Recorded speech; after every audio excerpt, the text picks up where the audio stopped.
Magandang araw mga boss. Welcome back sa aking YouTube channel. Pakita ko lang sa inyo yung ginawa kong panghipon na stunner. Bali, nilagyan ko lang siya ng flip-flop mga boss.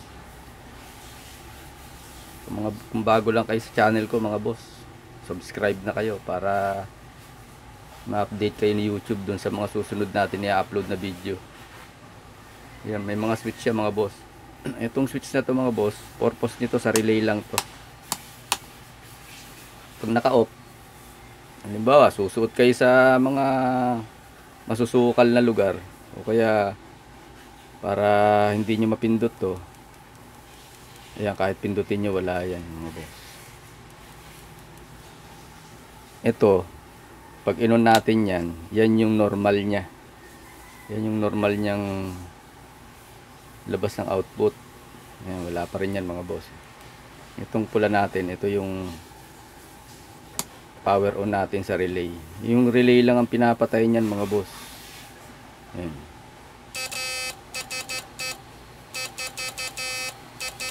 Ayan, naka-normal siya ngayon mga boss. Pag inon natin to, ito yung flip-flop. Ayan mga boss.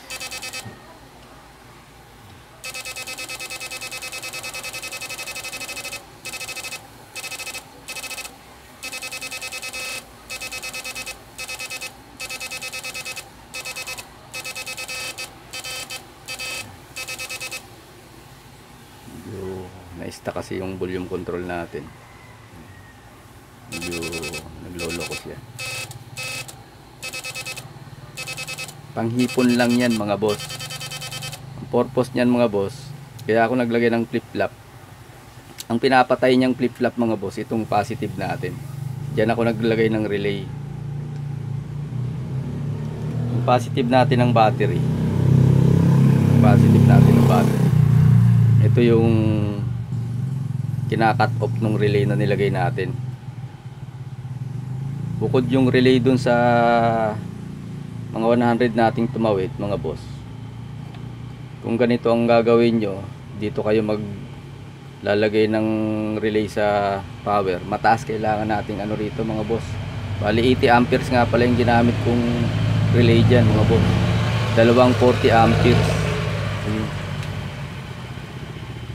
Dalawang 40 amperes yung ginamit ko dyan. Nakaparallel lang para maging 80 amperes siya.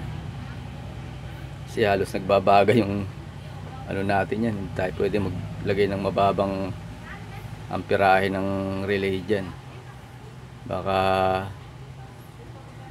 mag-on lagi. Baka ma-welding yung contact point sa loob. Mahirapan ka nang magpatay noon. Kaya ako naglagay din ako nito mga boss, para kung sakaling ganun yung mangyari sa relay, off mo lang dito.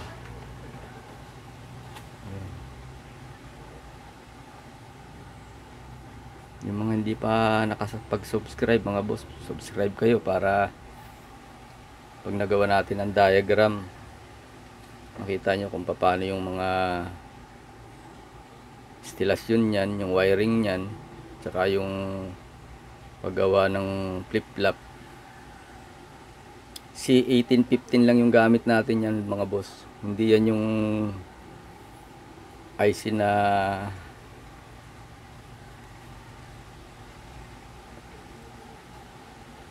ginagamit. Hindi yan naka NE mga boss. Naka C1815 lang yan. Yung NE kasi mga boss, sensitive sa mga ganitong, pwede yun sa mga mantap, yun maganda yun mga boss, yung NE sa mantap. Pero sa mga ganito, isang pagkakamali mo lang ng lagay nun mga boss, sira kagad. Ayan mga boss, testing tayo ng output. Lagay muna tayo ng sariwang ano mga boss, para makita natin yung flip-flop natin.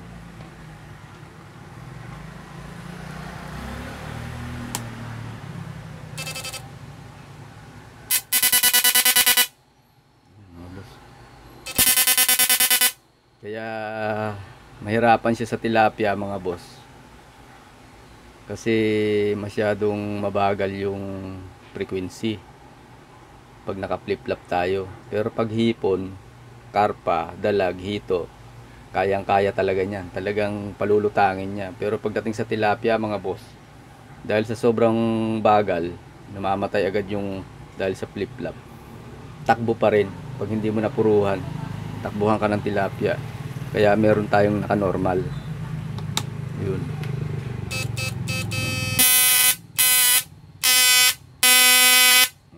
Sobrang bilis niyan mga boss. Talagang walang kawala tilapia.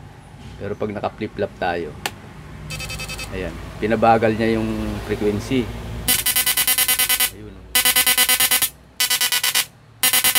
Alam nyo naman na isang bitaw nyo lang dito, takbo na agad ang tilapia. Mabitawan nyo lang to mga boss, tatakbuhan na kayo ng tilapia.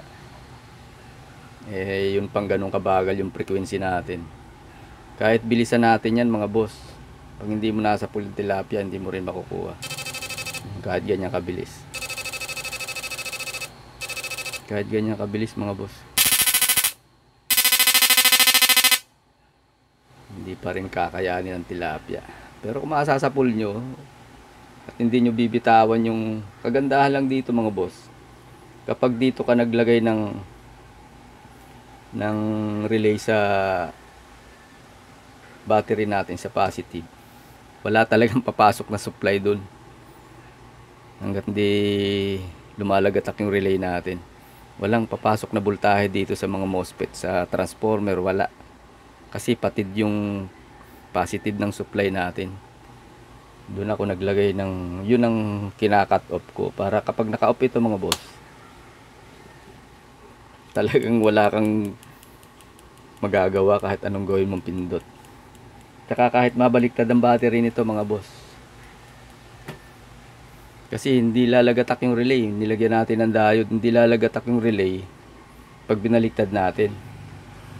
Pag binaliktad natin tong negative positive, hindi ka mukha nung una natin to mga boss, hindi ka mukha nung dun tayo naglagay ng relay sa resistor natin. Pagkabit mo pa lang ng battery at baliktad, may spark na kagad. Ito mga boss, wala yan. Hindi nyo lang mahagip sa camera mga boss. Ito yung negative nyan. Ito yung negative nyan mga boss. Ito, hindi hagip sa camera yung battery natin.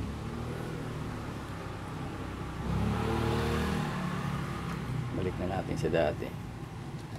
Hindi makita sa camera. Yung positive, ito yung positive natin. Parehas pula kasi yung ginamit ko mga boss, pansarili ko naman yan. Ako lang nakakaintindi niyan. Ito yung negative natin, ito yung positive. Sarili ko kasing panggamit to mga boss, kaya hindi to magagamit ng iba. Kasi pag nabaliktad niya to, hindi yan gagana.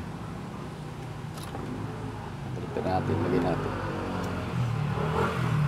Kaya walang makahiram mga boss Pagtingin nila sa terminal ng battery, parehas pula.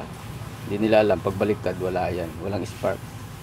Kahit naka-on yung, wala, hindi lalagatak yung relay mga boss. Ayan. Pagbaliktad, hindi lalagatak yun kasi may diode tayo sa relay. Balik natin sa dati.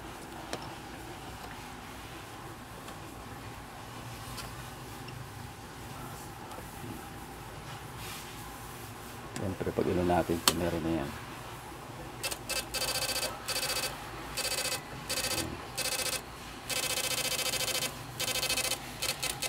Naka flip-flop siya mga boss. Ito yung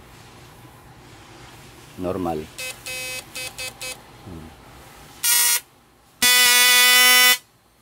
Normal mga boss. Ito yung may flip-flop natin.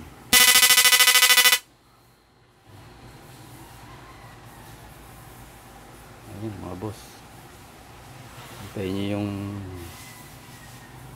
diagram na gagawin natin dyan. Shout out dun sa mga subscriber ko tsaka sa mga viewer ko mga boss. Shout out sa inyong lahat. Sa mga hindi pa nakakapag-subscribe, boss, mga boss, subscribe na kayo para kung gusto nyong kahit konting kaalaman lang, tulungan ko kayo. Kapag naka-off yan mga boss, wala talaga yan. Para safe tayo. Huwag din tayo lulusong ng nag-iisa lang mga boss. Kasi kahit meron yan, kung tayo nag-iisa lang, wala ring magpapatay niyan, wala ring mag-o-off niyan. Hindi tayo sigurado kung kailan tayo gagantihan ng gawa natin. Hindi naman sa ingat lang talaga mga boss. Kasi masyadong high voltage kumpara sa di platino.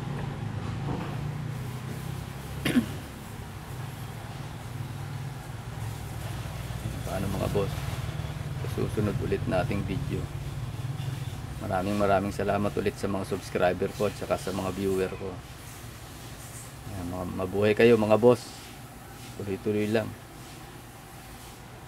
Tuloy-tuloy lang tayo sa ating libangan, sa ating mga laruan. So short nyo to mga boss pagtapos nyo mag-testing. Tsaka huwag kayong masyadong mag-short sa wire to wire. Kasi pwedeng humina yung MOSFET natin kung kailan nasa ilog, saka siya magkakaproblema.